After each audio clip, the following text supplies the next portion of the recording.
आज हम आपको लेकर आए हैं वहाँ जहाँ ज़मीन बादलों से बातें करती है, जहाँ हर सांस में ताजगी है और जहाँ वक्त जैसे रुक जाता है।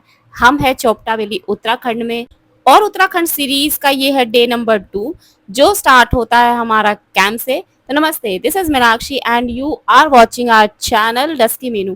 तो आपने लास्ट व्लॉग में देखा कि किस तरीके से हमने अपनी दिल्ली से जर्नी शुरू की और देवप्रयाग से होते हुए हमने किस तरीके से धारा देवी के जो है दर्शन किए थे। और फाइनली हम ये है हमारा कैंप जहां हमने स्टे किया हुआ है। हम लोगों का ग्रुप था कम से कम 20 लोगों का, जो एक ट्रैवल एजेंसी के थ्रू हमने बुक किया था। और स्टे आप देख सकते हो, इन्वायरमेंट आप देख सकते हो कितना नीट एंड क्लीन। सुबह की पहली किरण जब पहाड़ों को छूती है तो ऐसा लगता है जैसे धरती मुस्कुरा रही हो। यहाँ की ठंडी हवा सिर्फ शरीर में नहीं, आत्मा को भी शांति देती है।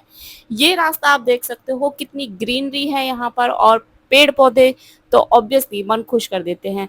तो जहाँ हमारा स्टे था वहां से कम 500 मीटर दूर पैदल चल के जाना था मेन रोड के लिए, क्योंकि मेन रोड से ही हमें जो है आगे का कन्वेंस मिलेगा जहाँ से हम स्टार्ट करेंगे अपनी आगे की जर्नी। हम जा रहे हैं एक लंबे ट्रैक पर, हम जा रहे हैं एक ऐसी जगह जो है उत्तराखंड के चोपटा वैली से थोड़ा सा दूर। आपको थोड़ा बहुत आइडिया तो लग ही गया होगा कि हम आपको कहाँ लेकर जाने वाले हैं। Hello guys, welcome to our blog. तो हम निकल चुके हैं ट्रैकिंग के लिए तुंगनाथ की, और जहाँ पर हमारा कैंप है वो थोड़ा सा रास्ता थोड़ा ख़राब है। ये देखो रास्ता, देखो कितना ख़राब है। इस रास्ते से चढ़ के हमारा कैंप है जहाँ हम बेसिकली रुके हुए हैं ना। और ऐसा बोला जाता है कि इस जंगल में ना जहाँ हमारा कैंप है लेपर्ड वगैरह भी हैं। उम्मीद है कि हमें ना मिले। We are going for the Tungnath trip trek करने। And she's with me, Mona. Hello. Mona, are you excited? Yes, I'm very much excited. So we both are very excited. How much struggle will be there? पता नहीं, मेरे से तो हो नहीं पाएगा शायद, देखते हैं। हो जाएगा। कोशिश करूँगी मैं। Kedarnath you have done. So yes. This one also you can do. We have done Kedarnath also last year. और रास्ता देखो, रास्ता है तो बड़ा अच्छा, बट तो ये गाड़ियाँ खड़ी हैं, बाइक खड़ी है यहाँ, इसलिए खड़ी है क्योंकि इस रास्ते पे गाड़ी बाइक नहीं जा सकती जहाँ हमारा कैंप है। ये देखो ग्रुप नंबर 2 इधर से जा रहा है और हम इस वाले रास्ते से आए हैं। ये जो रास्ता है ना, एज यू कैन सी कि लोग यहाँ से आ रहे हैं। तो एक गंदा, आई एम तो वेरी एक्साइटेड, बट अंकल भी खड़े हुए हैं हमारी गाड़ी वाले। तो फटाफट चलते हैं, अंकल से मिलवाती हूँ मैं आपको ना। अंकल ने कल बड़ी हेल्प करी है हमारी, फ़ोन पे चार्जिंग नहीं थी। एक्चुअली यहाँ लाइट नहीं आती, यहाँ सोलर से ना चार्जिंग होती है, तो बड़ी मुश्किल से चार्जिंग की हम। वेदर देखो। तो ग्रुप नंबर 2 की बस ये है and we are going group number 1। ये है अंकल हमारे ड्राइवर। देखो यहाँ तो रास्ता थोड़ा सा ना ऊपर नीचे है, बड़ी कोशिश करी है उन्होंने ना काफ़ी हद तक इसको बनाने की। जी हाँ, हम बात कर रहे थे तुंगनाथ महादेव जी की, जहाँ भगवान शिव खुद निवास करते हैं। दुनिया का सबसे ऊंचा मंदिर जो 5 केदारों में से एक है। तो फाइनली हमारी बस आ चुकी थी और हम बस में बैठ चुके हैं। ग्रुप नंबर 1 जो है, इसमें हमारे पास जो थे करीब 17 पीपल थे। और ये बस जो है हमें ट्रैक के पास नहीं छोड़ेगी, वहाँ से थोड़ा सा दूर ये जो है मेरे ख्याल से जहाँ से मेन कन्वेंस मिलता है वहाँ ये बस हमें ड्रॉप करेगी, और वहाँ से हमें जो मेन कन्वेंस लेना है वो हमें ट्रैकिंग एरिया पे छोड़ के जाएगा। यहाँ कुछ बेसिक इंस्ट्रक्शंस है जो हमारे कैप्टन हमें दे रहे थे। एज यूजुअल बोतल रखनी है और बेसिक चीज़ें हैं जो वहाँ पर जो है हमें ध्यान रखना है ट्रैकिंग के टाइम पे। और हमने बहुत केयरफुली उनकी बातें सुनी भी है और नोटिस भी की है। Definitely we are going to implement that because उनको एक्सपीरियंस है और हम जा रहे हैं फर्स्ट टाइम। तो इट्स बेटर कि जो एक्सपीरियंस बंदा होता है हमेशा उसकी बातों को पॉइंट आउट नहीं करना चाहिए, हमेशा उसकी बातों को थोड़ा सा कंसिडर करना चाहिए। तो बस वाले अंकल ने हमें बनियाकुंड से थोड़ा पहले ही उतार दिया था, क्योंकि आप देख सकते हो बहुत ही लंबा जाम लगा हुआ था, और अगर हम बस के थ्रू वहां जाएंगे तो मेरे ख्याल से 1 घंटे से ज़्यादा हमें लगने वाला था, जो कि सिर्फ 800 मीटर की दूरी पे था। तो हमने तय किया कि हम बस से निकलकर जो है सब पैदल जाएंगे बनियाकुंड तक और वहां से लेंगे मेन कन्वेंस। आप देख सकते हो कि जैसे ही हम थोड़ा सा पैदल उतर के आगे चले तो ऑटोमेटिकली ट्रैफिक खुल गया था, और इस बात का हमें दुख तो बहुत हुआ। बीच में अंकल हमें मिले जो देखकर बहुत हंस रहे थे। वो लेकिन उन्होंने हमें बहुत अच्छे से जो है एडवाइस किया कि किस तरीके से हमें ट्रैकिंग स्टार्ट करनी है। और आप यहाँ देख सकते हो कुछ लोग जो है इस तरह के व्हीकल में भर के जा रहे थे, क्योंकि यहाँ पर जो है इस टाइम पर टूरिस्ट बहुत सारे थे और जो कन्वेंस था बहुत ही लिमिटेड था। तो यहाँ पर कम से कम आधे घंटे का वेटिंग टाइम था और हमें आधे घंटे से ज़्यादा हो गया था वेट करते हुए, लेकिन हमें कोई भी कन्वेंस नहीं मिल रहा था। क्योंकि वहाँ पर एक चीज़ और थी कि जैसे ही हम लोग कोई कन्वेंस आता था, हम उसमें जाने की कोशिश करते थे तो दूसरा ग्रुप उसमें फटाक से चढ़ जाता था। तो इससे क्या होता था कि हमारे को बहुत ही ज़्यादा वेटिंग करना पड़ रहा था, क्योंकि हमारा ग्रुप जो था वो काफ़ी लंबा था और जिस वजह से हमें बहुत सारी परेशानियों का सामना करना पड़ा था। मीनवाइल आप यहाँ देख सकते हो, यहाँ जगह-जगह पे बहुत सुंदर-सुंदर छोटे-छोटे वाटरफॉल आपको मिलेंगे, जो यहाँ का जो एनवायरनमेंट है बहुत ही हैपनिंग बनाते हैं। कुछ टाइम तक तो हम लोगों ने वेट किया, फिर हमने डिसाइड किया कि थोड़ा-सा आगे चलकर जो है हम ट्राई करते हैं, क्योंकि यहाँ खड़े रहे वेट कर रहे हैं अपनी कैब का, कोई भी कैब रुक नहीं रही है, पता नहीं क्यों। ना ऐसी कैब का इंतजार है, लेकिन हमें ना ऑलमोस्ट आधा घंटा हो गया खड़े खड़े, पता नहीं कब तक आएगी। और जितना हम लोग लेट करेंगे उतना ही आई गेस लेट हो रहा है। और यहाँ पर ऐसा भी नहीं था कि आप बुकिंग करके जो है एडवांस में बुक कर सकते हो, क्योंकि यहाँ उबर ओला का कोई सीन था नहीं, फर्स्ट कम फर्स्ट सर्व वाला सीन था। तो कम से कम 1 घंटा वेट करने के बाद हमने डिसाइड किया कि जो हमारा ग्रुप है वो 2 व्हीकल में जाएगा और हम फर्स्ट वाले व्हीकल में किसी तरीके से एडजस्ट हुए। आप देख सकते हो कि किस तरीके से हम लोगों ने एडजस्टमेंट की है, क्योंकि यहाँ बहुत ज़्यादा शॉर्टेज है, बहुत ही एक्सट्रीम लेवल पे शॉर्टेज है कन्वेंस की। और बनियाकुंड से इस तरीके की टैक्सी लेने के बाद हम निकल चुके थे अपनी मंजिल की तरफ और आप आस-पास का नज़ारा देख सकते हो। आई एम वेरी एक्साइटेड, क्योंकि मेरा ये जो है एक सेकंड ट्रैक है ऑफिशियली अगर बोलूँ तो। फर्स्ट ट्रैक जो था मैंने लास्ट ईयर केदारनाथ जी का किया था और उसका एक्सपीरियंस मैं शायद शब्दों में आपको बयां कर भी नहीं सकती हूँ। वो इतना अमेजिंग लेवल का ट्रैक है कि मैं आपको क्या ही बताऊँ। मीनवाइल तुंगनाथ का जो है ये मेरा फर्स्ट टाइम विजिट है और ये लेट्स सी, देखते हैं कि ये ट्रैक कैसा रहता है हमारे लिए। आई होप कि शिव जी जो है हमें शक्ति दे, हमें बुद्धि दे कि हम उनके अच्छे से दर्शन करके आ सके। और कितना ब्यूटीफुल इन्वायरमेंट है यहाँ पर। अच्छा, एक चीज़ और है, मैं आपको बता दूँ, अगर आप यहाँ पर आने का प्लान कर रहे हो तो आपको यहाँ पर प्रॉपर तरीके से प्रिपरेशन के साथ आना है, क्योंकि यहाँ पर इलेक्ट्रिसिटी नहीं होती है दिन में। और शाम के टाइम जो है यहाँ पर अगर इलेक्ट्रिसिटी आती है तो वो सोलर पूरा दिन चार्ज करते हैं और शाम को ही आपको स्पेसिफिक एरिया में या आप जहाँ रुकोगे वहाँ पर लाइट मिल सकती है। तो आपको ये चीज़ें ध्यान रखनी है। तो मीनवाइल हम लोग देखो ये ट्रैकिंग प्लेस पे आ चुके हैं। यहाँ से हमें अपना ट्रैक शुरू करना है और ट्रैकिंग से पहले कुछ बेसिक चीज़ें थी जो हमने यहाँ से ले ली थी। एक पानी की बॉटल ऑब्वियसली हमारे पास थी, कुछ मेडिसिन थी हमारे पास, क्योंकि ट्रैक जो है 4 किलोमीटर का है और एक साइड का, तो थोड़ी सी दिक्कत तो हो सकती है। और एकदम लंबा ट्रैक है, एकदम स्ट्रेट ट्रैक नहीं है, मतलब थोड़ा सा डिफिकल्ट है। तो हमने यहाँ से मेडिसिन ली, रेन कोट लिया और हमने लिया था यहाँ से एक छड़ी, जो हमें जो है ट्रैक करने में बहुत ही ज़्यादा सुकून देने वाला है, बहुत ही ज़्यादा हेल्प करने वाला है। तो यहाँ से आप देख सकते हो, यहाँ से होता है तुंगनाथ जी के दर्शन करने का ट्रैक स्टार्ट और ऑलरेडी काफ़ी सारे ग्रुप्स जो हैं यहाँ पर वेट कर रहे थे फ़ोटो सेशन के लिए। हम लोग भी चाहते थे, लेकिन अनफॉर्चुनेटली हमारा ग्रुप के कुछ लोग पहले ही चले गए थे और कुछ लोग जो है पीछे रह गए थे मेरी तरह।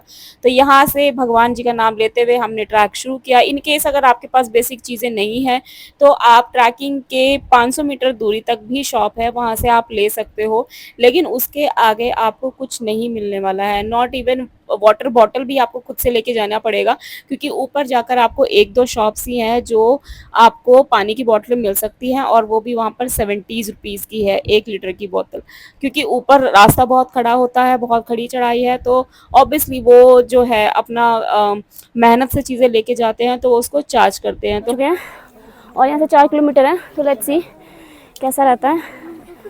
और अभी से मेरे को बहुत थकावट हो रही है, बहुत ज़्यादा ऐसा लग रहा है कि मैं चल नहीं पाऊँगी। बट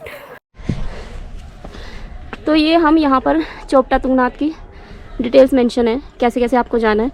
और हमने यहाँ से स्टार्ट किया है चोपटा से, तो हम इस तरीके से जाएंगे और आगे चंद्रशिला। ये कुछ इसमें लिखे हुए हैं मैप कीज़ वगैरह विच वी कैन फॉलो। और मैं सांस चढ़ी बहुत गंदी वाली ना, तो मैं सोचूँ कि जैकेट उतार देती हूँ, बहुत गर्मी लग रही है मुझे एक्सट्रीम लेवल पे। 500 मीटर का ट्रैक करने के बाद ही मुझे अचानक बहुत तेज़ गर्मी लगने लग गई थी, क्योंकि ये जो आप ट्रैक देख सकते हो किस तरीके से ऊपर की तरफ गया हुआ है, ये एकदम फ्लैट नहीं है। स्टार्टिंग से ही आपको ऐसा लगेगा कि जैसे आप सीढ़ियाँ चढ़ रहे हो। और आप आसपास के नज़ारे देखो, वो तो खैर आपको बोलने की ज़रूरत नहीं है कि आपका मन कितना लुभा रहा होगा इनको देख के। तो ट्रैक हम स्टार्ट कर चुके हैं और बीच-बीच में मुझे इतनी परेशानियाँ हो रही थी कि मैं आपको क्या बताऊँ। कुछ-कुछ चीज़ें जो हैं यहाँ पर मेंशन की हुई थी उन्होंने, ताकि यहाँ पर जो है थोड़ा साफ-सफाई का लोग ध्यान रखा जाए। प्लस ये अंकल यहाँ बैठे हुए थे जो ऑब्वियसली सफाई करके ही बैठे थे वहाँ की।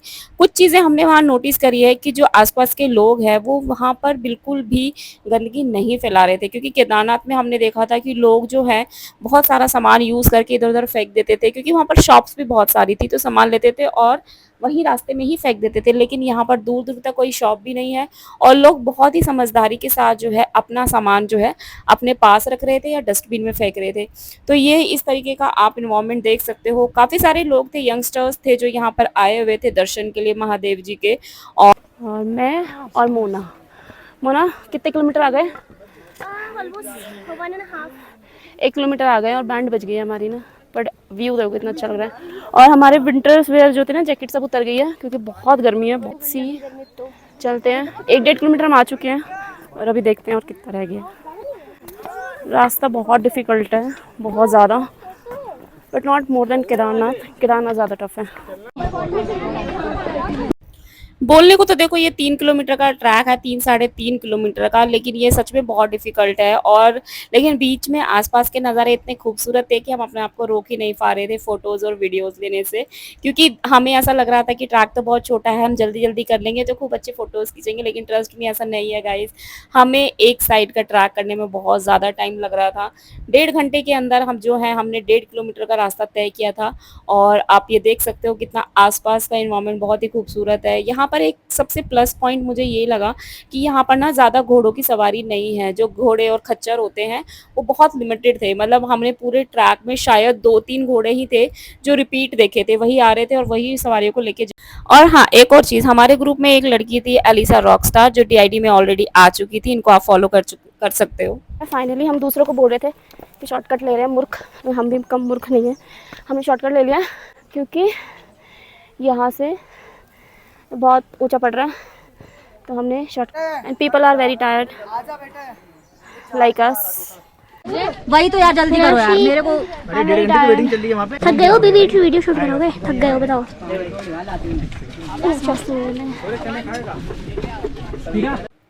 1.5 किलोमीटर का ट्रैक करने के बाद आप देख सकते हो कि मेरी हालत कैसी हो गई है। मुझसे सीरियसली बिल्कुल नहीं चढ़ा जा रहा था क्योंकि ये ट्रैकिंग बहुत ही डिफ़िकल्ट थी। बीच-बीच में लोग बैठे हुए थे। कुछ लोगों के हाथ-पैरों पे चोट भी लग चुकी थी शॉर्टकट लेने के चक्कर में। हमने भी 1-2 बार शॉर्टकट लिया है, लेकिन उसके बाद हमने कान पकड़ लिए कि हमने कोई शॉर्टकट नहीं लेना। अच्छा, ये सब चीज़ें तो आपको पता ही होंगी कि समुद्र तल से करीब 3680 मीटर की ऊंचाई पर है यह एक मंदिर। और ये मतलब ऐसा बोला जाता है कि जब भगवान खुद थक जाते हैं तो वो तुंगनाथ में विश्राम करते हैं। यहाँ की हवा, यहाँ की शांति, यहाँ का हर एक पत्थर जो है वो शिव में है। वो कहते हैं ना कि कुछ जगह केवल नक्शों पे नहीं होती, वो दिल में बसती है और आत्मा को छू जाती है। तुंगनाथ महादेव एक ऐसी जगह है। यहाँ का जो एनवायरनमेंट है वो इतना पॉजिटिव है कि जिसको एक्सप्लेन करना भी बहुत ही डिफिकल्ट है हमारे लिए। ट्रैकिंग के बीच में कुछ लोग हमें मिले जिन्होंने हमें यहाँ की कुछ स्टोरीज बताई। कुछ लोगों का कहना था कि महाभारत के युद्ध के टाइम पे जब पांडव अपने कर्मों का प्रायश्चित करना चाहते थे तो उन्होंने भगवान शिव को खोजने के लिए वो निकल पड़े थे यात्रा पे। पर शिव भगवान जो थे वो उनसे नाराज थे, तो उन्होंने एक बेल के रूप में जो है खुद को छिपा लिया था। ऐसा कहते हैं कि शिव जी की जो भुजा है वो तुंगनाथ में प्रकट हुई थी। फिर वहीं से रुद्रनाथ, शरीर मध्य महेश्वर, नाभि केदारनाथ और जटा कल्पेश्वर में प्रकट हुई थी। तो ये पांचों केदार मिलके बनाते हैं पंच केदार।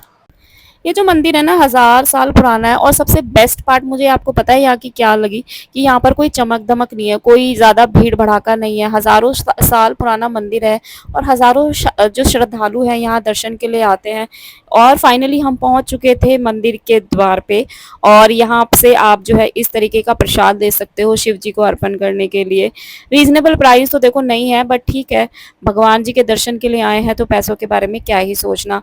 और यहाँ से हमने तुंगनाथ जी के प्रसाद के लिए चढ़ाने के लिए हमने यहाँ से प्रसाद लिया था, जिस प्रसाद के अंदर आपको बेसिक चीज़ें मिलेंगी। प्रसाद, मीठा प्रसाद है, कलावा वगैरह, ये कुछ चीज़ें हैं बेसिक जो ये प्रसाद के इसमें डालते हैं। तो इस तरीके से हमने फाइनली 3.5 किलोमीटर का ट्रैक पूरा करके हम पहुंच चुके थे मंदिर के पास। और मंदिर के पास से ये जो है रास्ता जाता है हमारे तुंगनाथ महादेव जी के दर्शन के लिए।